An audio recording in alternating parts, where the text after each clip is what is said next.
There, Ms. Nollinger here. Today I'm going to read you a virtual story time about Pete the cat in space, because we're still learning about space for the third week in a row. So let's get started.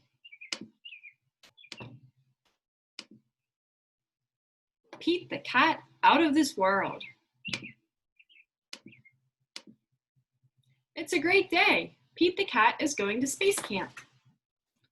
Welcome, space cat. Pete meets his bunkmate Glenn. As they unpack, there is an announcement. Welcome, space campers. Please head to the classroom. Your mission begins now. Time to suit up, says Pete. He and Glenn put on their uniforms and race to class. Can you hear my dogs barking? Sorry, they bark a lot. There are so many cool things to do and super neat stuff to see. Astronauts Tom and Chris talk about the trips they've taken, and they give a sneak peek at future space trips. It would be totally rad to go to space, says Pete. He's looking at a chart that says Mars, Earth, and then the sun.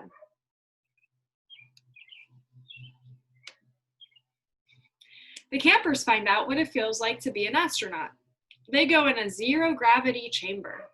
They ride in rovers. They even build rockets. Pete's rocket flies very, very far. Way to go, Pete, shouts Glenn. Next stop is Mission Control. We have some exciting news, says Tom. Our next flight leaves today. We're going home to the moon, and we have room for more. Pete, do you want to go? Asks Sally. That would be awesome, says Pete. 10 minutes, 5 seconds to liftoff. It's time to buckle up and settle into the space capsule. 5, 4, 3, 2, 1, liftoff!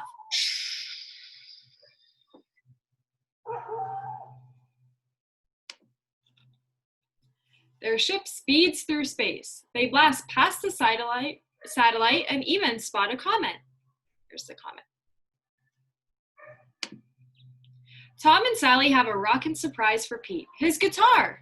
He plays a groovy interstellar song for them. Mission Control listens in. In no time at all, they arrive on the moon. They are ready to explore. The astronauts collect rocks and map out the moon's surface. Pete has a very important job to do. He straps on a jetpack and heads towards Mars. He takes tons of pictures. Oh no, Pete has lost track of time, and the moon is very, very far away. He has to make it back to the ship before it blasts off. Phew! Pete made it back in the nick of time. The astronauts head home, and there's time for a few more tunes. Pete sure knows how to make an entrance. Do you see his parachute that slows the space shuttle down? Pete's trip to outer space was out of this world. Still, he's psyched to have his feet back on solid ground. Rock on, Pete! Thanks for joining me for story time. I'll see you next time. Have a good day.